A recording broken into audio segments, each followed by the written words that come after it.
This is part 4 and और chapter is factor. तो आगे देखते हैं इसमें क्या है। प्रीवियस क्लास में उन्होंने डॉट प्रोडक्ट लर्न किया था। आज हम क्रॉस प्रोडक्ट के ऊपर डिस्कस करेंगे। तो क्रॉस प्रोडक्ट क्या है, इसको कैसे अप्लाई करते हैं, और इसका एक अनदर नेम भी है वेक्टर प्रोडक्ट। ओके, तो कंफ्यूज नहीं होना आपको, वेक्टर प्रोडक्ट और cross product okay same thing. तो इसमें आपके पास दो फॉर्मूले हैं। जैसे डॉट में हम दो फॉर्मूले थे, यहाँ पे भी आपके पास दो फॉर्मूले हैं। ओके, तो ये फॉर्मूले आपको कब कब लगाने हैं, आपको वही सेम कॉन्सेप्ट है कि अगर आपको थीटा गिवन है या थीटा फाइंड करना है तो आपको लगाना है ये वाला फॉर्मूला। अगर आपको ए वेक्टर और बी वेक्टर कंपोनेंट फॉर्म में दे रखे हैं, जैसे a1i plus a2j plus a3 के and b1i plus b2j plus b3 के, तो आपको ये वाला फॉर्मूला लगाना है। इसमें आपको एक डिटर्मिनेंट दे रखी है और इस डिटर्मिनेंट को कैसे ओपन करते हैं मैं आपको बता दूंगा। तो फिलहाल ये दो टाइप के फॉर्मूले इस क्रॉस प्रोडक्ट में है। और आपको एक चीज यहाँ पे सबसे इंपॉर्टेंट याद रखनी है कि इस पूरे का आंसर हमेशा एक वेक्टर ही आएगा। वेयर डॉट प्रोडक्ट में आपका आंसर क्या आता था, स्केलर आता था, और इसमें आपका फाइनल आंसर क्या आएगा, वेक्टर आएगा। अब हम डिस्कस कर लेते हैं वन बाय वन ये टर्म्स क्या है।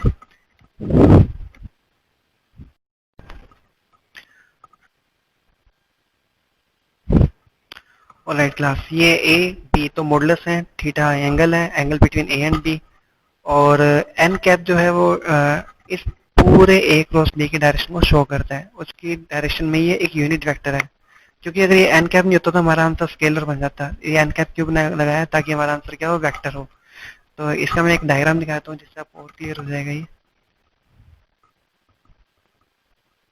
ओके, यहाँ देखो, अगर हम ए वेक्टर को यहाँ पे एज्यूम कर लें, बी वेक्टर को यहाँ पे एज्यूम कर लें, और दोनों का हम क्या करा दें, क्रॉस करा देते हैं, तो हमारे पास जो ए क्रॉस बी की जो फाइनल डायरेक्शन मिलेगी वो ए की भी परपेंडिकुलर रहेगी और बी की भी परपेंडिकुलर रहेगी। ओके, तो ये आपने 10th क्लास में भी देखा हुआ है। कहाँ देखा हुआ है आपको बताया, तो यहाँ पर ये फ्लेमिंग का राइट हैंड रूल था कि अगर अपने पास जो इंडेक्स फिंगर है वो मैग्नेटिक फील्ड को शो करती है और मिडिल फिंगर आपको करंट की डायरेक्शन शो करती है, तो जो चार्ज होता है उस पर जो फोर्स अप्लाई होता है तो वो थंब की डायरेक्शन में होता है। तो बेसिकली हो क्या रहा है, इन दोनों का क्रॉस प्रोडक्ट हो रहा है और रिजल्ट जो मिल रहा है वो अप डायरेक्शन में था। इसका एक और एग्जांपल था आपकी 10th क्लास की बुक में।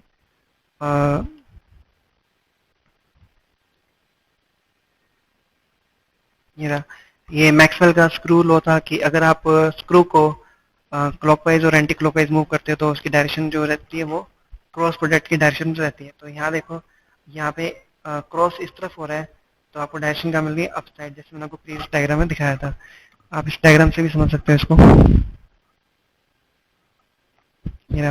कि अगर फिंगर्स करंट की डायरेक्शन में शो करती है तो ये क्रॉस हो रहा है, तो हमें सॉरी, अगर फिंगर मैग्नेटिक फील्ड की डायरेक्शन शो करती है तो करंट यहाँ पर अप साइड में रिप्रेजेंट होता है। तो इसका ऐसे ही बोल सकते हैं कि अगर किसी वायर में आई करंट फ्लो करता है तो फिंगर किसको शो करती है, मैग्नेटिक फील्ड की डायरेक्शन शो करती है। तो ये उससे से रिलेटेड है। तो ये जो डायरेक्शन है यही एन कैप होता है। ठीक है, अब डिस्कस करते हैं कि कॉम्पोनेंट फॉर्म में जो डिटर्मिनेंट थी हमारे पास उसको कैसे ओपन करते हैं। तो उसको ओपन करने के लिए मैं आपको तरीका बता देता हूँ।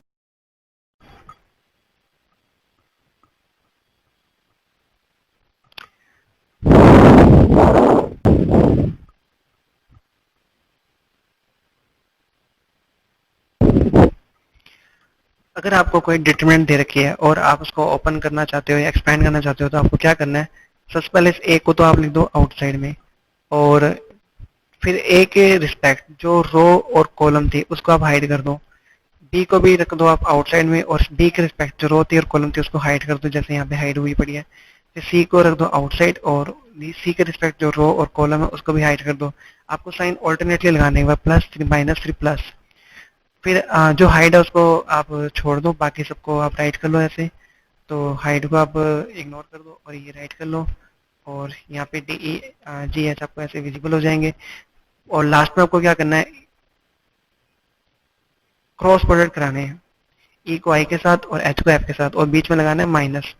तो ये बन जाएगा ए ई आई और माइनस ए एच एफ। ए ई आई यहाँ पर है और ए एच एफ ये रहा, ऐसे इनका क्रॉस प्रोडक्ट, तो ये बन जाएगा माइनस डी बी आई।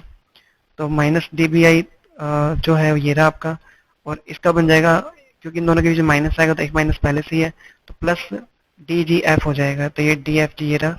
ऐसे ही आपका इन दोनों का मल्टीप्लाई माइनस इन दोनों का मल्टीप्लाई, इसका माइनस क्या बनेगा, सी डी एच, ये प्लस करेगा और माइनस आ गया तो सी जी ई, ये आपका माइनस का आ जाएगा। तो इस टाइप से हम ये डिटरमिनेंट को एक्सपेंड करते हैं। तो उस वजह से आपको, अगर आपको कभी भी क्रॉस प्रोडक्ट आ जाता है तो ये आई जे के आपको फर्स्ट रो में राइट करने हैं, ए वेक्टर कंपोनेंट आपको सेकंड रो में राइट करने हैं और बी वेक्टर कंपोनेंट आपको थर्ड रो में राइट करने हैं, और इसको इसी वे से ओपन करना है जिस वे से मैंने आपको समझाया है। तो अब अपने आगे देखते हैं इसमें क्या क्या टॉपिक है। ऑलराइट क्लास, यहाँ पे आपकी बुक में एक सर्कल दे रखा है, इसको समझ लेते हैं क्या है कि इसका मीन्स है कि जैसे हमारे पास 3D के कोऑर्डिनेट सिस्टम होते हैं, जैसे ये एक्स एक्सिस जिसका यूनिट वेक्टर आई कैप है, ये वाई एक्सिस जिसका यूनिट वेक्टर जे कैप है, और ये 90 डिग्री पे जेड एक्सिस जिसका यूनिट वेक्टर के कैप है। तो अगर आपने आई को जे के साथ क्रॉस करा दिया तो आई क्रॉस जे की डायरेक्शन क्या होगी, के की डायरेक्शन होगी। ये आपको मैंने डायरेक्शन का फंडा पहले क्लियर कर दिया, इसका राइट हैंड रूल लगा लो या फिर मैक्सवेल का पेंच स्क्रू रूल लगा दो, ठीक है ना, तो उसके अकॉर्डिंग ये डायरेक्शन आ जाएगी। तो आई क्रॉस जे की वैल्यू क्या होती है, के वेक्टर होती है। तो यहाँ पे मैंने राइट कर रखा है आई क्रॉस जे, आई क्रॉस जे किसके इक्वल होता है, के इक्वल होता है, ठीक है। तो आप इसको इजी बनाने के लिए सर्कल बनाया गया है कि अगर इसमें आई क्रॉस जे निकालते तो के इक्वल आएगा, जे क्रॉस के निकालते तो आई के इक्वल आएगा, के क्रॉस आई निकालते हो तो जे के इक्वल आएगा। अगर आप अपोजिट डायरेक्शन लेते हो तो आई क्रॉस के जो होगा वो माइनस जे के इक्वल होगा, जे क्रॉस के क्रॉस जे होगा वो माइनस आई के इक्वल होगा, और जे क्रॉस आई निकालते हो माइनस के इक्वल होगा। तो ये आपको लर्न होने चाहिए। डॉट में भी ये चीज थी, जैसे आई डॉट आई क्या होता है, वो 1 होता है, और आई डॉट जे जो होता है वो 0 होता है। आई डॉट जे 0 क्यों होता है, क्योंकि आई और जे के बीच में कितना एंगल है, 90 डिग्री है, तो 90 डिग्री के कारण ये 0 हो जाएगा। और आई डॉट आई 1 क्यों होता है, क्योंकि आई और आई के बीच में एंगल होता है 0 डिग्री, cos 0 क्या होता है, 1 होता है, और आई का मैग्नीट्यूड भी 1 है और इस वाले आई का मैग्नीट्यूड 1 है, तो आंसर 1 इंटू 1 इंटू 1 1 के इक्वल ही आएगा। तो ये थोड़े बेसिक आपको लर्न होने चाहिए। आगे चलते हैं। ऑलराइट क्लास, वेक्टर प्रोडक्ट की बहुत ही अच्छी एप्लीकेशन है कि हम उससे एरिया और ट्रायंगल फाइंड कर सकते हैं और एरिया और पैलोग्राम भी फाइंड कर सकते हैं। तो इसमें क्या है, आपको कोई ट्रायंगल अगर गिवन है और आपको उसमें सिर्फ आपको एनी 2 वेक्टर्स पता है, जैसे ये ए वेक्टर है और ये बी वेक्टर है, तो इसकी जरूरत नहीं है, बस आप ये 2 वेक्टर से आप इसके बीच का एरिया निकाल सकते हो। आपको कुछ नहीं करना, इन दोनों का क्रॉस कराना है और उसका मॉडुलस लेना है।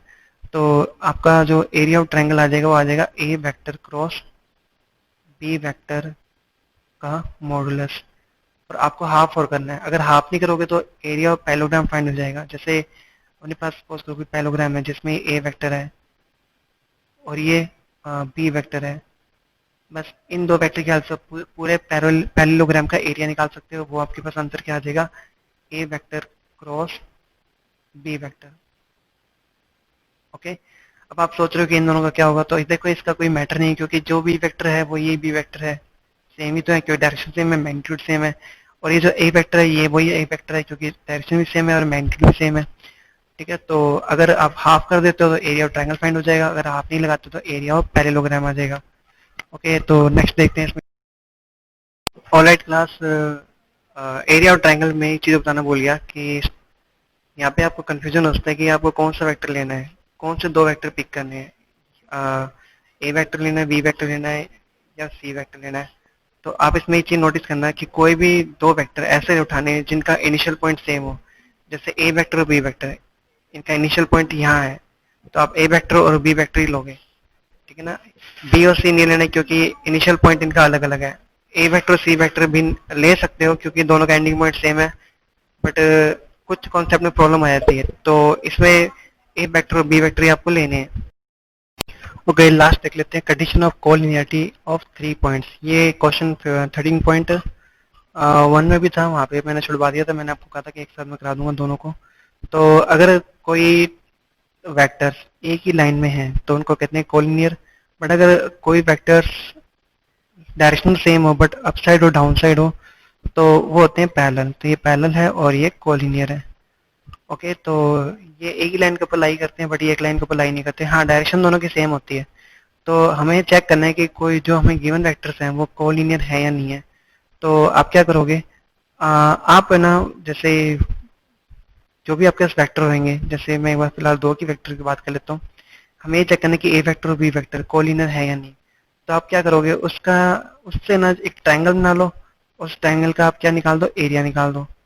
ओके, तो जैसे ए वेक्टर हो गया और ये बी वेक्टर हो गया, आप क्या करोगे, इसका एरिया निकाल दोगे। अगर आपका एरिया क्या आ जाता है, अगर आपका एरिया और ट्रायंगल जीरो आ जाता है, तो इट मीन्स वो ट्रायंगल बना ही नहीं, इसका ना ए वेक्टर और बी वेक्टर एक दूसरे के ऊपर ही आगे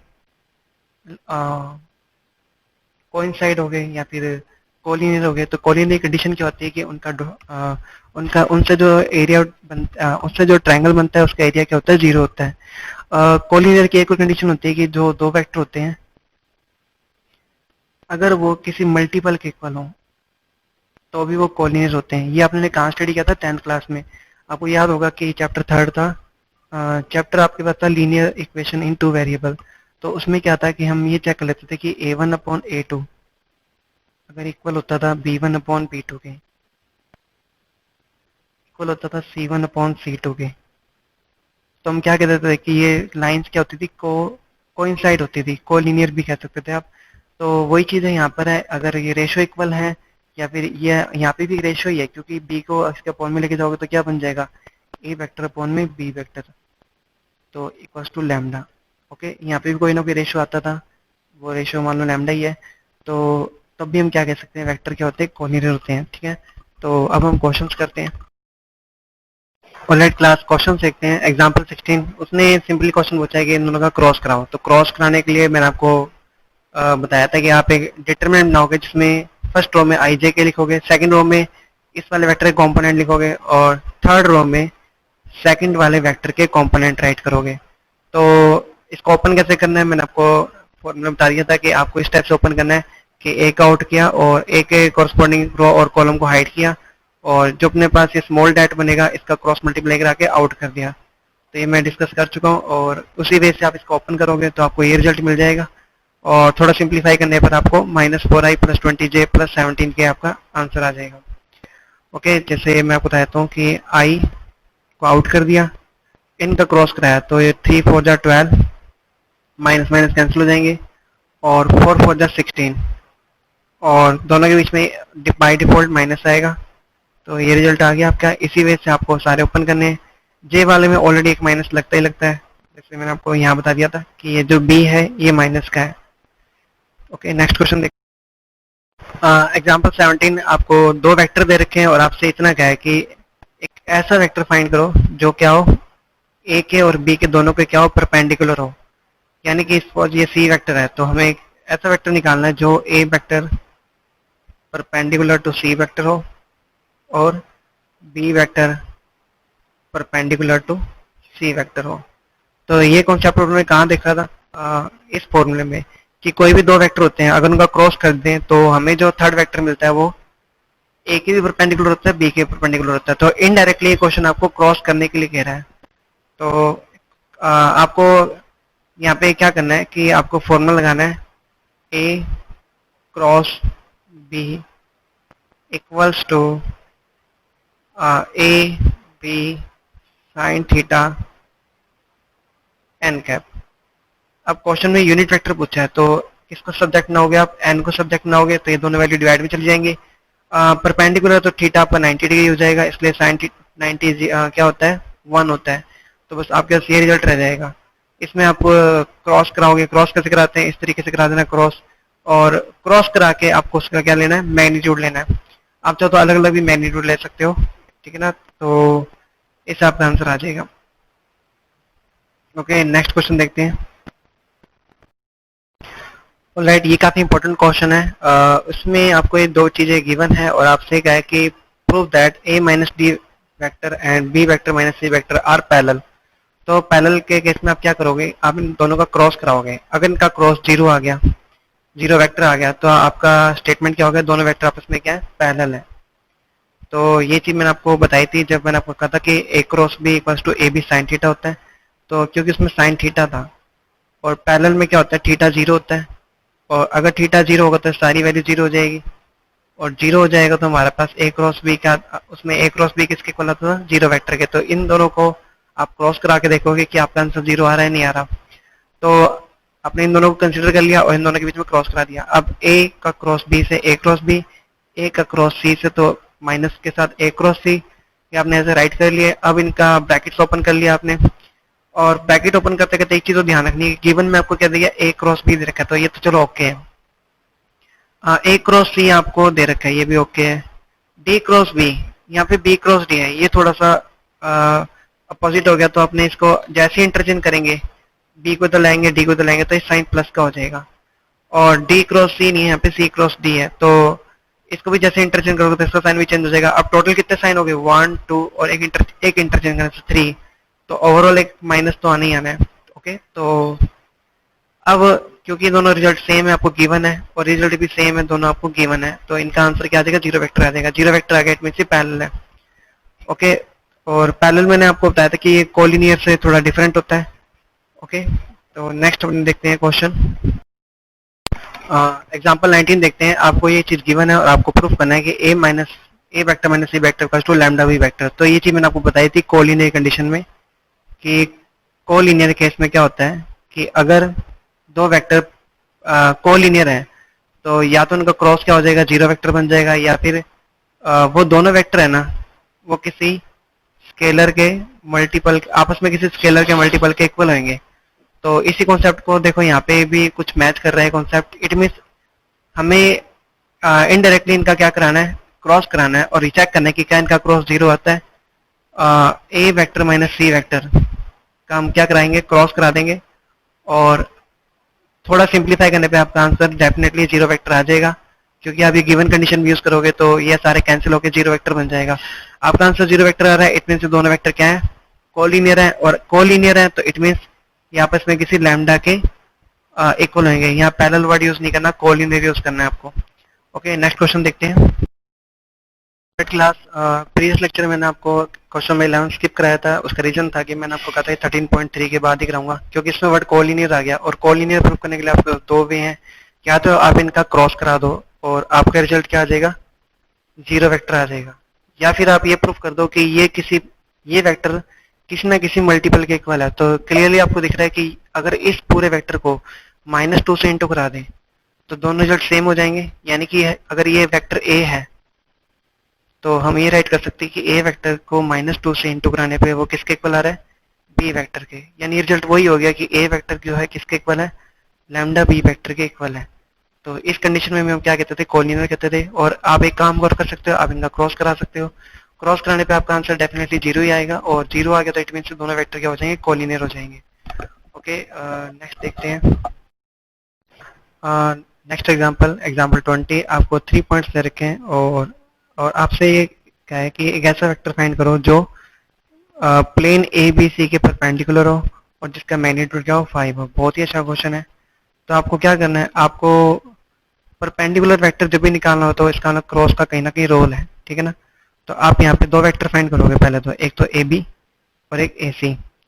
ए बी कैसे फाइंड करोगे, ओ बी माइनस ओ ए, और ए सी कैसे फाइंड करोगे, ओ सी माइनस ओ ए। जैसे आपके दो वेक्टर देंगे आप इनका क्या करा दोगे, क्रॉस करा दोगे। क्योंकि देखो ये हमारा कोई प्लेन है, इसमें ये हमारा ए है और ये बी है और ये सी है। आपने ए बी वेक्टर फाइंड कर लिया, ए सी वेक्टर फाइंड कर लिया। जैसे ए बी और ए सी का क्रॉस कराओगे आप तो आपको जो वेक्टर मिलेगा वो ए बी के भी परपेंडिकुलर रहेगा, ए सी के भी होएगा और बी सी के भी परपेंडिकुलर रहेगा। तो ये परपेंडिकुलर वेक्टर आपको फाइंड करना है। अब इतना ही नहीं, परपेंडिकुलर जब वेक्टर आपका फाइंड हो जाएगा तो आपसे उसने एक चीज फाइंड करने के लिए बोला है,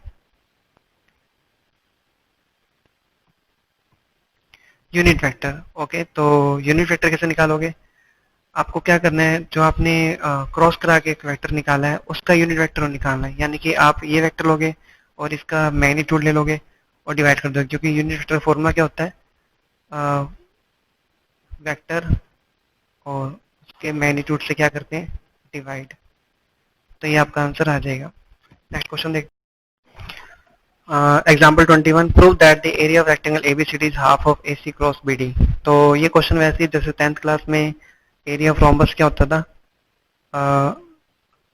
half into product of diagonal, यानी D1 इंटू D2।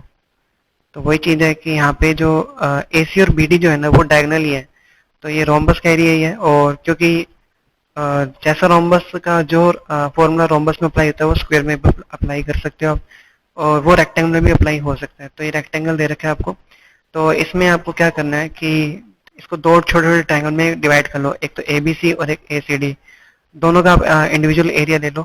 तो वैसे आपको मैग्नीट्यूड की जरूरत है, इसलिए यहाँ पे मॉडुलस लगाया है। तो जैसे ही आप इनको हाफ कॉमन लेके बाहर कर देना, और AC दोनों में कॉमन है, और AC ध्यान रखना इधर पीछे की तरफ था, तो जैसे ही आप इनको इंटरचेंज करोगे तो बीच में माइनस आ जाएगा। तो AC दोनों में कॉमन ले लिया, ब्रैकेट में आ जाएगा AD माइनस AB। अब AD माइनस AB को इसने क्या राइट कर दिया, PD। ये कैसे राइट किया, तो मैंने आपको बताया था, जैसे AB वेक्टर क्या होता था, OB माइनस OA होता था, वही चीज यहाँ पर है कि AD माइनस AB क्या हो जाएगा, BD। ये टर्मिनल पॉइंट है और ये आपका इनिशियल पॉइंट है, और वेक्टर क्या बन जाएगा, BD बन जाएगा। और क्योंकि हमें सिर्फ मैग्नीट्यूड की जरूरत है, वेक्टर की जरूरत नहीं है, तो हमारा रिजल्ट आ गया। ओके, तो नेक्स्ट देखते हैं। अब तक कोई प्रॉब्लम आए तो आप मुझे व्हाट्सअप या कॉल कर सकते हो, या कॉल कर सकते हो, या कॉल कर सकते हो।